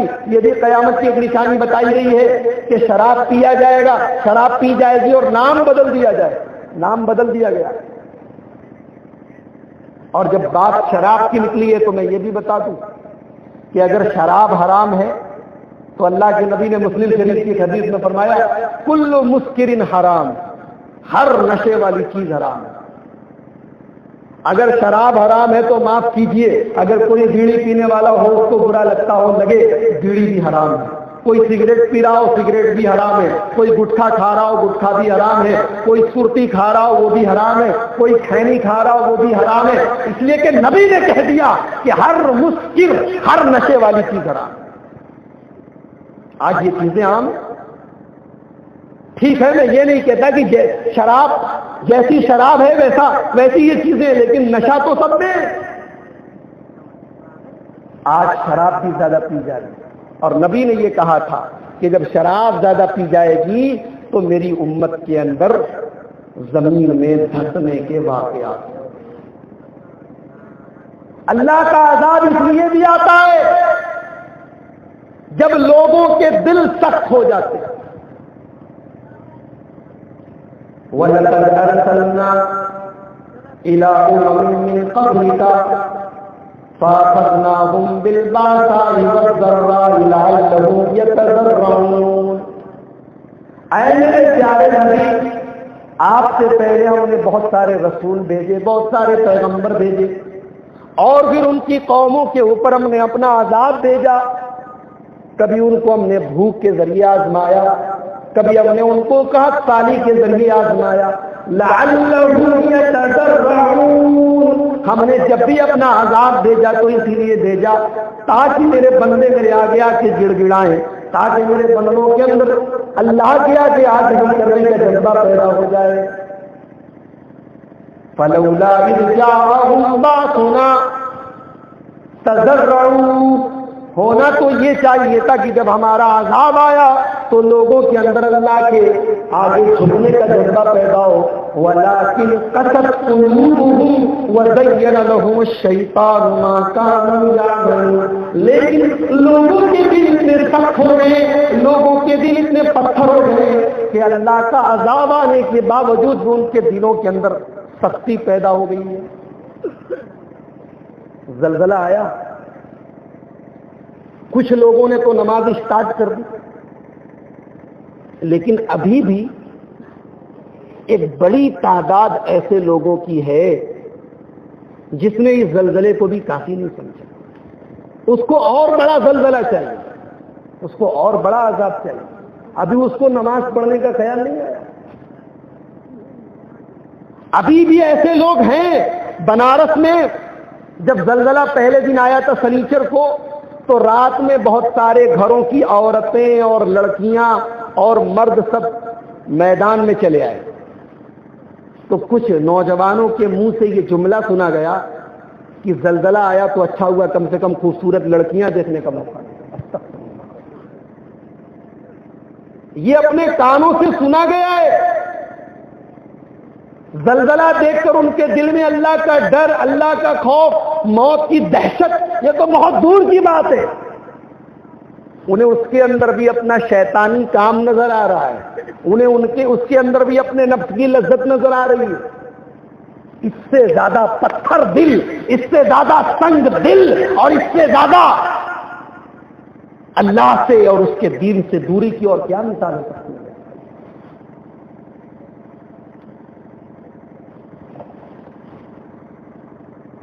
اللہ کا عذاب اس لیے بھی آیا کہ سماج میں جو طاقتور، پیسے والا، امیر طبقہ ہے، اللہ نے اس کو چھوٹ دے. پیسہ کماؤ، دولت کماؤ، عیش کرو، گناہ پر گناہ کرو، اور ہمارا جب عذاب آئے گا تو اکٹھے تم کو اپنی پکڑ میں لے. اللہ نے قرآن میں ایک عجیب و غریب مثال دی. فرمایا سورہ نحل کے اندر 14ویں پارے میں، وَذَكَرَ اللَّهُ مَثَلًا قَرْيَةً كَانَتْ آمِنَةً مُطْمَئِنَّةً يَأْتِيهَا رِزْقُهَا رَغَدًا مِنْ كُلِّ مَكَانٍ. اے میرے بندو، ہم ایک مثال دے رہے ہیں، غور سے سنو. اللہ مثال دے رہا ہے. ایک بستی تھی، بڑے عیش و آرام سے رہتی تھی، روزی روٹی کا سادھن بھی اچھا تھا، لوگوں کا کاروبار بھی چل رہا تھا. مجھے پتا نہیں کہ آپ کے خان جہان پور میں اور لال گوپال گنج میں کس چیز کا کاروبار ہوتا ہے، لیکن میں نے سنا ہے کہ بہت سارے لوگ باہر رہتے ہیں، باہر نوکری کرتے ہیں، ان کا پریوار سکھی رہتا ہے. ٹھیک ہے، کسی بھی طریقے سے لوگ روزی کما رہے ہیں، پریوار سکھی ہے، لوگ سکھی ہیں. ذرا اللہ کی مثال کے اوپر غور کرو. ایک بستی تھی، اللہ نے ایک بستی کا نام لیا ہے، ہر آدمی اپنے علاقے کو فٹ کر کے دیکھ لے. ایک بستی تھی، آرام سے سکون سے رہتی تھی، اور اس کی روزی روٹی بڑے آرام سے اس کے پاس آیا کرتی تھی. فَكَفَرَتْ بِأَنْعُمِ اللَّهِ، اللہ نے تو نعمتیں دی تھی، اللہ نے دولت دی تھی تاکہ اللہ کی نعمتوں کا صحیح استعمال کیا جائے، لیکن اس بستی کے لوگوں نے اللہ کی نعمتوں کا درپیوگ کرنا شروع کر دیا، اللہ کی نعمتوں کا غلط استعمال کرنا شروع کر دیا. دولت آئی تو گلچھرے اڑانے لگے، امیر ہو گئے تو گھر کا پردہ چلا گیا، لڑکیوں کی شرم و حیا چلی گئی. آج کے زمانے میں جانتے ہیں جب دولت آتی ہے تو سب سے پہلے حیا کا جنازہ نکلتا ہے. اچھے اچھے گھروں میں دیکھا گیا، جب تک غریب تھے، تھوڑے پریشان حال تھے، تو نمازی بھی تھے، گھروں میں پردہ بھی تھا، حیا بھی تھی. تھوڑا پیسہ کما لیا، تھوڑا سماج میں مقام بن گیا، تو اب اسی گھر کی عورتیں، اسی گھر کی لڑکیاں بے حیا ہو کر، بے پردہ ہو کر گھر سے نکلنے لگی. وہ یہ بھول گئی کہ جب ایک عورت گھر سے نکلتی ہے تو شیطان پیچھے پیچھے لگ جاتا ہے. وہ یہ بھول گئی کہ نبی نے فرمایا تھا جب ایک عورت خوشبو لگا کر نکلتی ہے اور غیر مردوں کے پاس سے گزرتی ہے تو اللہ کے نبی نے ایسی عورت کو بدچلن اور زانیہ کہا. اور ایک بار نہیں 3 بار آپ نے کہا کہ ایسی عورت زانیہ ہے، زانیہ ہے، زانیہ ہے. اس گھر کی لڑکیاں کالج میں بوائے فرینڈ بنانے لگتی ہیں، کالج میں لڑکوں کے ساتھ دوستی کرنے لگتی ہیں، گھر سے جھوٹے بہانے بنا کر لڑکوں کے ساتھ گھومنے نکل جاتی ہیں، اور باپ کو اور ماں کو کوئی فکر نہیں رہتی کیونکہ پیسے والے لوگ ہیں نا. وہ یہ بھول جاتے ہیں کہ اللہ کے نبی نے فرمایا تھا جب ایک مرد اور ایک عورت اکیلے میں ہوتے ہیں تو تیسرا شیطان ہوتا ہے. تیسرا شیطان ہوتا ہے، چاہے وہ مرد کوئی مولوی ہی کیوں نہ ہو، وہ نمازی ہی کیوں نہ ہو، وہ پرہیزگار ہی کیوں نہ ہو، اگر ایک لڑکا اور لڑکی اکیلے میں ہے تو تیسرا وہاں پر شیطان. وثالثہما الشیطان. اللہ کے نبی کہتے ہیں کہ تیسرا آدمی وہاں شیطان موجود ہے، اور شیطان ضرور یہ چاہے گا کہ دونوں کے اندر کوئی غلط قسم کی کھچڑی پکا دے. تو آج یہی ہو رہا ہے. فَكَفَرَتْ بِأَنْعُمِ اللَّهِ. اللہ نے تو نعمت دی تھی کہ میری نعمت کا صحیح استعمال ہو، لیکن وہاں غلط استعمال ہوا. فَأَذَاقَهَا اللَّهُ لِبَاسَ الْجُوعِ وَالْخَوْفِ. تو اللہ نے اس بستی کے اوپر اپنا عذاب نازل کیا. وہاں پر بھوک کا عذاب بھی آیا، وہاں پر خوف کا عذاب بھی آیا. ابھی نیپال میں جہاں زلزلہ آیا ہے، کل میں نے نیوز میں پڑھا، اتنے پریشان ہیں وہاں جو کیمپ ہے، کیمپوں میں وہاں نیپال کے پرائم منسٹر گئے لوگوں سے ملنے، لوگوں نے گالی دے کے بھگا دیا. گالی دے کے بھگا دیا کہ تم کس لیے آئے ہو، تم ہمارے کس کام کے. بیچارے نیپال کے لوگ سوچتے ہیں انڈیا میں آ جائیں، تو نیوز میں آیا کہ انڈیا کی جو سرحد کے جو لوگ ہیں وہ 5-5 ہزار روپیہ لے کر ان کو اندر کر رہے ہیں، ان کی مجبوری کا فائدہ اٹھایا جا رہا ہے. لوگ جو جن کے گھر برباد ہو گئے وہ بڑے بڑے میدانوں میں جا کر پناہ لیے ہوئے ہیں، ان کی لڑکیاں ان کے لڑکے وہاں پر ہیں، تو اب وہاں پر ان کی لڑکیوں کے ساتھ چھیڑخانی ہو رہی ہے، وہاں پر بھی غلط کام ہو رہا ہے، لوٹ مار ہو رہی ہے. کیا حالات ہیں میرے بھائی. فَأَذَاقَهَا اللَّهُ لِبَاسَ الْجُوعِ وَالْخَوْفِ. اللہ تبارک و تعالیٰ کہہ رہا ہے کہ ہم اپنا عذاب جب نازل کرتے ہیں تو بھوک اور خوف دونوں کے ذریعے ہم اپنا عذاب نازل کرتے ہیں. تو یہ عذاب نازل ہونے کے چند اہم اسباب ہیں جو قرآن اور حدیث میں بتائے گئے، ورنہ اسباب تو بہت سارے ہیں، اور سب سے بڑا جو سبب ہے وہ ہمارے اپنے کرتوت ہیں. وَمَا أَصَابَكُم مِّن مُّصِيبَةٍ فَبِمَا كَسَبَتْ أَيْدِيكُمْ. دنیا میں جہاں پر بھی مصیبت نازل ہوتی ہے یہ یاد رکھو کہ تمہاری اپنی کرتوت ہے. وَيَعْفُو عَن كَثِيرٍ. اللہ تعالیٰ تو تمہارے بہت سارے گناہوں کو معاف کر دیتا ہے، یہ تو تھوڑے موڑے گناہوں کا بدلہ ہے. اگر اللہ تعالیٰ ہر گناہ پر تم کو سزا دینے لگے تو زمین میں کوئی جاندار باقی نہ بچے. تو اللہ کے نبی نے اس حدیث میں کیا کہا؟ جس قوم میں بے حیائی پھیل جاتی ہے اس قوم میں طاعون پھیل جاتا ہے. جو قوم ناپ تول میں کمی کرتی ہے اس کے اوپر قحط سالی اور کاروبار میں پریشانی آ جاتی ہے. اور جو قوم زکات نہیں دیتی اس قوم کے اوپر آسمان سے بارش نازل ہونا بند ہو جاتی ہے.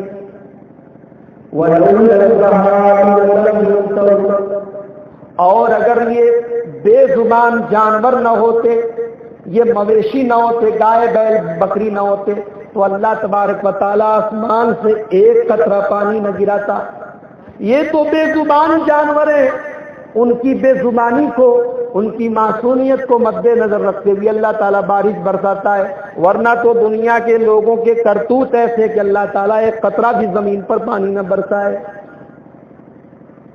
اور نمبر 4 وَلَمْ يَنقُضُوا عَهْدَ اللَّهِ وَعَهْدَ رَسُولِهِ.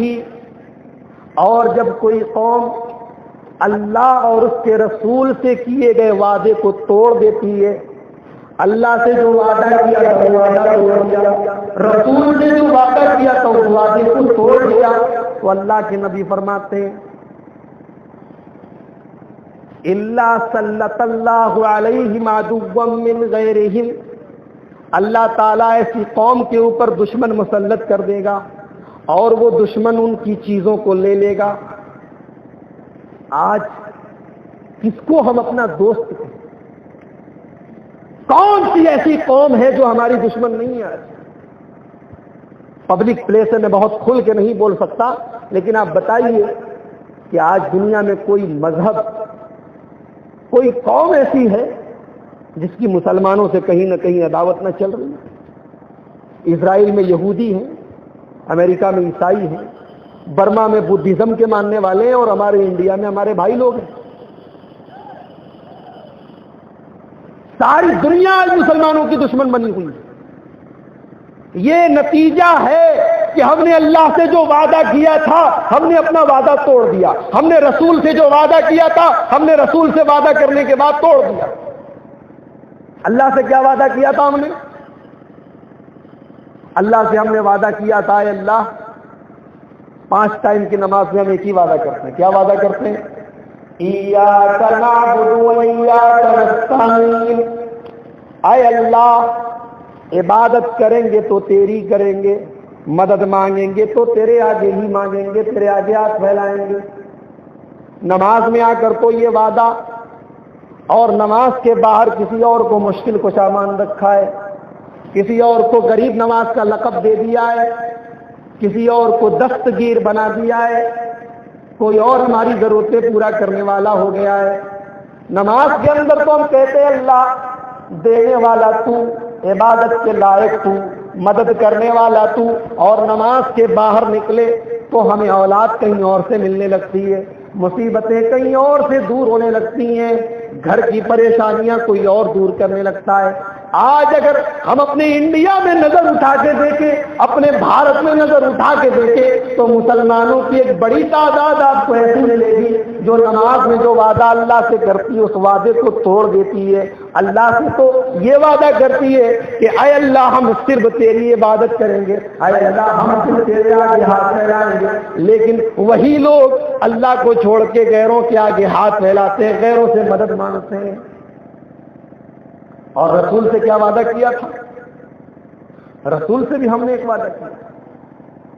اللہ کے نبی نے حجۃ الوداع کے موقع پر 1.25 لاکھ صحابہ کرام سے ایک وعدہ لیا تھا، اے میرے صحابہ فَلْيُبَلِّغِ الشَّاهِدُ الْغَائِبَ، اے میرے صحابہ میں نے دین کی امانت تم کو پہنچا دی، اب یہ امانت تم دوسروں کو پہنچا دینا۔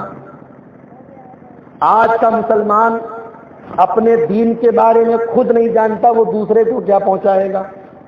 کتنے مسلمان ایسے جن کو توحید کا مطلب نہیں معلوم، کتنے مسلمان ایسے جن کو نماز کا طریقہ نہیں معلوم، کتنے مسلمان ایسے جن کو پاکی ناپاکی کے مسائل بھی نہیں معلوم، کتنے مسلمان ایسے جن کو اپنے دین کی بیسک چیزیں نہیں معلوم۔ غیر مسلم کو اسلام کی دعوت دینا تو بہت دور کی بات ہے، آج کا مسلمان آپس میں ہی لڑ رہا ہے۔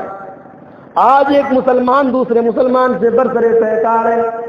آج باقاعدہ مسجدوں کے اوپر بورڈ لگے ہوئے ہیں کہ اس مسجد میں فلاں مسلک کے لوگوں کا آنا منع ہے۔ گجرات کے اندر ایک مسجد کے باہر لکھا ہوا ہے فلاں فلاں مسلک کے لوگ اس مسجد میں آنے کی زحمت نہ کریں، اگر آئیں گے تو سخت کارروائی کی جائے گی۔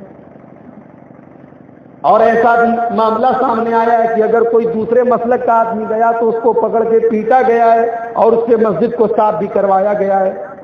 آج تو ہم نے اتنے بٹوارے کر رکھے ہیں، اتنی ہمارے بیچ میں کھائیاں ہیں کہ ہم غیر مسلموں تک اسلام کی کیا تبلیغ کریں گے، کیا اسلام پہنچائیں گے؟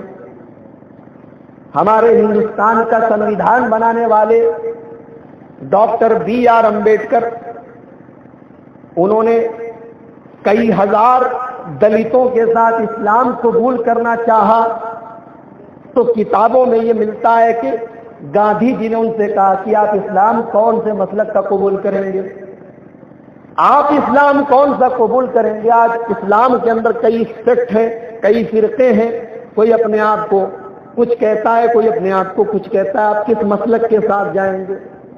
نتیجہ یہ نکلا کہ B.R. امبیڈکر نے بدھ مذہب، بودھ مذہب کو قبول کر لیا، بودھ دھرم کو قبول کر لیا۔ میرے پیارے بھائیوں، یہ بات ہم کو کب سمجھ میں آئے گی کہ آج ہمارے بٹواروں نے، ہمارے آپس کے اختلافات نے آج دشمنوں کو اسلام کے اوپر حملہ کرنے کا موقع دے دیا، اور جو اسلام قبول کرنا چاہتے تو ان کو اسلام سے دور کر دیا۔ یہ بات ہم کو کب سمجھ میں آئے گی کہ آج ہمارے اختلافات میڈیا تک بھی پہنچ چکے ہیں. آج نیوز ٹی وی چینل والے اور اخبار والے بھی جانتے ہیں کہ سنی کون ہوتا ہے, وہابی کون ہوتا ہے, دیوبندی کون ہوتا ہے, بریلوی کون ہوتا ہے, ان کو سب معلوم ہے. کل تک یہ ہمارے گھر کی لڑائی تھی, آج باہر چلی گئی. آج الیکشن ہوتا ہے تو فلاں پارٹی کے لوگ یہ کہتے ہیں کہ ہماری پارٹی کے ساتھ مسلمانوں کا ایک فرقہ ہے, ہم اس فرقے کے ساتھ جیت جائیں گے. آج سیاسی پارٹیاں اور راجنیتک پارٹیاں بھی یہ جانتی ہیں کہ مسلمانوں میں اتنا اختلاف ہے کہ ہم ان کو لڑا سکتے ہیں. میرے پیارے بھائیوں, ہم نے اپنے رسول سے کیا وعدہ کیا تھا ہم بھول گئے. ہم نے اپنے رسول سے یہ وعدہ کیا تھا کہ اللہ کے رسول, آپ نے دین جو ہم تک پہنچایا ہے, ہم آپ کے بعد یہ دین دوسروں تک پہنچائیں گے. اس دین کو پھیلانے کا, اس دین کو پہنچانے کا ذمہ ہم لیتے ہیں. لیکن ہم نے اللہ سے بھی وعدہ کر کے توڑ دیا, رسول سے بھی وعدہ کر کے توڑ دیا. نتیجہ یہ نکلا کہ آج اللہ نے ہمارے اوپر دشمنوں کو مسلط کر دیا. آج ہماری سب سے پہلی مسجد, ہمارا سب سے پہلا قبلہ اول بیت المقدس, آج وہ یہودیوں کے قبضے میں ہے. آج ہم اتنے کمزور ہیں کہ ہم اس کو حاصل بھی نہیں کر سکتے. آج جس ملک میں مسلمان ہیں وہاں پر حالات خراب ہیں, مسلمان آپس میں لڑ رہے ہیں. اللہ کے نبی کی یہ حدیث اپنے سامنے رکھیے. اللہ کے نبی فرما رہے ہیں کہ وَلَمْ يَنْقُضُوا عَهْدَ اللَّهِ وَعَهْدَ رَسُولِهِ, جب کوئی قوم اللہ اور اس کے رسول سے وعدہ کرنے کے بعد اس وعدے کو توڑ دیتی ہے تو اللہ تعالیٰ اس کے اوپر دشمن مسلط کر دیتا ہے, اور وہ دشمن ان کی چیزوں کو قبضے میں لے لیتا ہے. 4 چیزیں ہو گئی. نمبر 5, وَمَا لَمْ تَحْكُمْ أَئِمَّتُهُمْ بِكِتَابِ اللَّهِ, اور جب مسلمانوں کے ائمہ, مسلمانوں کے حکمراں, مسلمانوں کے علماء جب قرآن کے حساب سے فیصلہ کریں گے, جب قرآن کے مطابق فتوے دیں گے, جب اپنے جھگڑوں کو قرآن سے نپٹائیں گے, حدیث سے نپٹائیں گے, تب تک تو معاملہ ٹھیک ٹھاک رہے گا. إِلَّا جَعَلَ اللَّهُ بَعْثَهُمْ بَيْنَهُمْ, اور جب ان کے علماء اپنے پیٹ کی دکان کو چلانے کے لیے اپنے اپنے حساب سے فتوے دینے لگیں گے, لوگوں کی مرضی کے مطابق لوگوں کے فیصلے کرنے لگیں گے, تب اللہ تعالیٰ مسلمانوں کو آپس میں لڑا دے گا, مسلمان آپس میں لڑنے لگیں گے. غور کیجیے, آج علماء کی ایک بڑی تعداد دنیا میں ایسی موجود ہے جو اپنے سوارتھ کے لیے, اپنے پیٹ کے لیے آج امت کو گمراہ کر رہی ہے. میرے نبی نے تو پتھر کھا کھا کے لوگوں کو جوڑنے کا کام کیا تھا. میرے نبی تو 100 کلومیٹر پیدل جا کے تبلیغ کرتے تھے. مکہ سے طائف چلے جاتے تھے, 100 کلومیٹر پیدل جاتے تھے, اور وہاں جانے کے بعد 10 دن گزارنے کے بعد جب میرے نبی واپس آنے لگتے تھے تو طائف کے لوگ میرے نبی کے اوپر پتھروں کی بارش برسایا کرتے تھے, اور میرے نبی کو پاگل اور مجنون کہا کرتے تھے. میرے نبی کے جوتوں میں خون جم جایا کرتا تھا. میرے نبی بھاگ کر اپنی جان بچایا کرتے تھے, اور میرے نبی ایک باغ میں جا کر ایک درخت کے نیچے جب آرام کرتے تھے تو اللہ کی بارگاہ میں ہاتھ اٹھا کے کہتے تھے اللہم انی اشکو الیک ضعف قوتی وقلت حیلتی وہوانی علی الناس, اے اللہ میں کتنا کمزور ہوں, اے اللہ میں کتنا بے بس ہوں, اے اللہ تو نے مجھے کن لوگوں کے حوالے کر دیا ہے. 10 دن تک میرے نبی محنت کرتے ہیں, 10 دن تک ان کو سمجھانے کی کوشش کرتے ہیں, لیکن نتیجہ یہ نکلتا ہے کہ 10 دن گزرنے کے بعد وہ طائف کے لوگ میرے نبی کے اوپر پتھروں کی بارش کرتے ہیں. آج اسی نبی کا کلمہ پڑھنے والے, آج اسی نبی کو ماننے والے آج گلے میں مالا پہن پہن کر فتوے دے رہے ہیں کہ فلاں کافر ہے, فلاں کافر ہے, فلاں کے جلسے میں نہ جایا کرو, فلاں کی باتیں نہ سنا کرو, تم کو گمراہ کر دے گا. کتنا فرق ہوگا. مسجدیں الگ ہو گئی, مدرسے الگ ہو گئے, علماء کا بھی بٹوارا ہو گیا. میرے مسلک کا عالم آیا تو میں کھڑا ہو کے مصافحہ بھی کروں گا, سلام بھی کروں گا, خیریت بھی پوچھوں گا, اور دوسرے مسلک کا عالم آیا تو 2-4 گالی بھی سنا کے اس کو بھگا دوں گا. میرے پیارے بھائیوں, اتنی تنگ نظری, اتنی عصبیت, اتنا تعصب اور اتنا تحزب ہمارے اندر کب سے آ گیا. مجھے اپنے نبی کی وہ حدیث یاد آ گئی جب اللہ کے نبی نے 3 دعائیں کی تھی, اللہ سے 3 دعائیں کی تھی، 2 دعائیں تو اللہ نے قبول کر لی، لیکن 1 دعا اللہ نے قبول نہیں کی۔ اور یہ بھی اللہ کی عجیب قدرت ہے کہ اللہ اپنے رسول کی دعا کو بھی ریجیکٹ کر رہا ہے۔ ہو سکتا ہے بہت سارے لوگوں نے نہ سنا ہو، مسلم شریف کی حدیث ہے، اللہ کے نبی کہتے ہیں سألت ربی ثلاثا، میں نے اپنے رب سے 3 چیزیں مانگی، فآتانی اثنتین، مجھے اللہ نے 2 چیزیں دے دی، ومنعنی الثالثہ، اور 1 چیز اللہ نے نہیں دی۔ 2 چیزیں جو مانگی وہ تو دے دی، اور 1 چیز جو مانگی وہ نہیں دی۔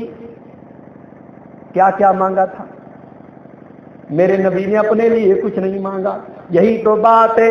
میرا نبی زندگی بھر تکلیف بھی سہتا تھا تو امت کے لیے سہتا تھا۔ میرا نبی تو ایسی شان والا تھا کہ شاعر کو یہ کہنا پڑتا ہے سلام اس پر جو امت کے لیے راتوں کو روتا تھا، سلام اس پر جو فرش خاک پر جاڑے میں سوتا تھا۔ میرا نبی اپنی امت کے لیے راتوں کو رویا کرتا تھا۔ میرا نبی دنیا میں اگر دعا بھی مانگا کرتا تھا تو کبھی اپنے عیش و آرام کے لیے، اپنے چین و سکون کے لیے نہیں، بلکہ اپنی امت کے لیے مانگا کرتا تھا۔ خود میرے نبی کا حال تو یہ تھا کہ میرے نبی نے کبھی آرام دہ گدے پر سونا بھی پسند نہ کیا۔ میرے نبی کا بستر کیسا تھا؟ ایک معمولی سی چٹائی تھی، کھجور کے پتوں کی بنی ہوئی معمولی سی چٹائی تھی، اور میرا نبی جب اس چٹائی پر لیٹا کرتا تھا تو میرے نبی کی پیٹھ کے اوپر چٹائی کے نشان پر جایا کرتے تھے۔ صحابہ کہتے تھے اے اللہ کے نبی لو اتخذنا لک وسادۃ، اے اللہ کے نبی آپ دنیا کے امام ہیں، آپ نبیوں کے امام ہیں، بڑے بڑے بادشاہ تو اپنے اپنے محلوں میں آرام سے سویا کریں، اور کائنات کا امام اتنی معمولی سی چٹائی پر سوئے، کائنات کے امام کی پیٹھ پر چٹائی کے نشان پڑے۔ اے اللہ کے نبی ہم یہ برداشت نہیں کر سکتے، ہم آپ کے لیے بہترین قسم کا گدا لے آئیں گے، ہم آپ کو گدے پر سلائیں گے۔ میرے نبی جواب دیا کرتے تھے مالی ولی دنیا، اے میرے صحابہ میں دنیا کا کیا کروں گا، مجھے دنیا سے کیا مطلب ہے؟ ارے میں تو دنیا میں ایک مسافر کی طرح ہوں جو ایک پیڑ کے نیچے، ایک درخت کے نیچے سستانے کے لیے، آرام کرنے کے لیے رکا ہو، اب اس کا آرام کا ٹائم ختم ہو گیا، وہ آگے بڑھ گیا، اس پیڑ کے نیچے اس کی منزل نہیں تھی، وہ تو آرام کرنے کے لیے لیٹا تھا۔ اے میرے صحابہ یہ دنیا میرے لیے اس مسافر کی طرح ہے۔ میرے نبی کا حال یہ تھا، اس نبی نے اگر مانگا بھی تو اپنی امت کے لیے مانگا۔ میرے نبی نے 3 دعائیں کی۔ پہلی دعا یہ کی اے اللہ لا تہلک امتی بالغرق، اے اللہ میری پوری امت کسی طوفان میں ڈوب کر، کسی باڑ میں ڈوب کر میری پوری امت کو ہلاک مت کرنا۔ اللہ نے یہ دعا قبول کر لی۔ دوسری دعا یہ کی کہ اے اللہ میری پوری امت کو قحط سالی کے اندر، سوکھا کے اندر تو ہلاک مت کر دینا۔ اللہ نے اس دعا کو بھی قبول کر لیا۔ آج دنیا میں سوکھا پڑتا ہے، لیکن کبھی ایسا نہیں ہوا کہ پوری دنیا میں سوکھا پڑ جائے اور مسلمان مر جائیں۔ یہ نبی کی دعا کا اثر ہے۔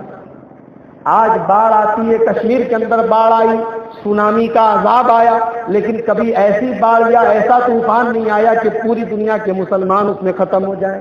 یہ نبی کی دعا کا اثر ہے۔ ایک دعا یہ کی اے اللہ میری پوری امت ڈوب کر نہ مرے، اور ایک دعا یہ کی کہ اللہ میری پوری امت قحط سالی میں مبتلا ہو کر نہ مرے، اور ایک دعا یہ کی کہ اے اللہ میری امت آپس میں اختلاف نہ کرے، میری امت کے لوگ آپس میں لڑے نہ، میری امت کے لوگ آپس میں بٹوارا نہ کریں۔ اللہ کے نبی کہتے ہیں یہ دعا اللہ نے قبول نہیں کی۔ اللہ نے اپنے نبی کی دعا کو بھی ریجیکٹ کیا۔ اللہ نے یہ میسج دے دیا کہ اے میرے بندو دعا قبول کرنا اور نہ کرنا یہ میرا اختیار ہے۔ یا ایھا الناس انتم الفقراء الی اللہ، اے ساری دنیا کے انسانوں تم سب اللہ کے دربار میں فقیر ہو۔ میرا نبی بھی میرے ہی آگے ہاتھ پھیلاتا ہے، اور یہ میری مرضی ہے، اگر میں چاہوں تو اپنے نبی کی دعا کو بھی ریجیکٹ کر سکتا ہوں۔ میں نے اپنے نبی کی دعا کو بھی قبول کیا اور کبھی قبول نہیں کیا، لہذا اگر دعا کرو تو مجھ سے کرو، اور دعا قبول کرنے کی امید کے ساتھ کرو، لیکن یہ یاد رکھو کہ یہ ہماری مرضی کے اوپر، ہم چاہیں تو دعا قبول کریں گے۔ میرے پیارے بھائیوں، آج ان حالات میں ہمیں اور آپ کو ضرورت اس بات کی ہے کہ ہم یہ محسوس کریں کہ آج اللہ تبارک و تعالیٰ نے اس چھوٹے سے زلزلے کے ساتھ ہمیں ایک تنبیہ کرنا چاہا ہے کہ ایک چھوٹا سا زلزلہ آج پوری دنیا کو نہ صحیح ہمارے پورے ملک کو، اور جہاں جہاں زلزلے کا جھٹکا آیا، جہاں بھی زلزلے کا ٹریمر محسوس کیا گیا، وہاں پر لوگ ڈر گئے، دہشت میں پڑ گئے۔ اس زلزلے کے وقت ہمارا کیا حال ہوگا جب نیپال ہی میں نہیں بلکہ اذا زلزلت الارض زلزالہا، جب پوری زمین میں زلزلہ آ جائے گا، واخرجت الارض اثقالہا، اور پوری کی پوری زمین اپنے بوجھ کو نکال دے گی، وقال الانسان ما لہا، اور انسان یہ کہنے پر مجبور ہو جائے گا کہ زمین کو کیا ہو گیا ہے۔ اس چھوٹے سے زلزلے نے اگر ہم کو ڈرا دیا تو اس بڑے زلزلے سے ہمیں اور آپ کو بچنا چاہیے اور ڈرنا چاہیے اور اس زلزلے کی تیاری کرنی چاہیے۔ یہ چند باتیں تھی اللہ کے عذاب کے تعلق سے میرے بھائیوں، باتیں اور بھی تھی لیکن خیر الکلام ما قل و دل، عمل کرنے کے لیے اتنی باتیں کافی ہیں۔ اللہ تبارک و تعالیٰ سے دعا ہے رب العالمین ہم سب کو اپنے عذاب سے محفوظ رکھے۔ عذاب الہی کے جو اسباب میں نے بیان کیے، ان اسباب سے اے اللہ تو ہم سب کو محفوظ فرما۔ اے اللہ سماج کے اندر جو بھی برائیاں پھیلی ہوئی ہیں، چاہے ان برائیوں کا تعلق نوجوانوں سے ہو، چاہے ان برائیوں کا تعلق ہماری ماں بہنوں سے ہو، اے اللہ ہم سبھی مسلمانوں کو ان برائیوں سے دور فرما۔ اے اللہ ہماری عورتوں کو اسلامی شرم و حیا کے ساتھ زندگی گزارنے کی توفیق عطا فرما۔ رب العالمین ہمارے نوجوانوں کو اسلامی اخلاق اور کردار سے آراستہ فرما۔ اے اللہ ہمیں دین کی باتوں کو مزید سننے اور اس پر عمل کرنے کی توفیق عطا فرما۔ اے اللہ ہم سب جتنے لوگ یہاں پر موجود ہیں، ہم کو تو اپنے ہر قسم کے عذاب اور اپنی ہر قسم کی ابتلاء اور آزمائش سے محفوظ فرما۔ اے اللہ جب تک ہم دنیا میں زندہ رہے اسلام پر زندہ رہے اور جب ہمارا خاتمہ ہو ایمان پر ہو، آمین وآخر دعوانا الحمدللہ رب العالمین۔ السلام علیکم۔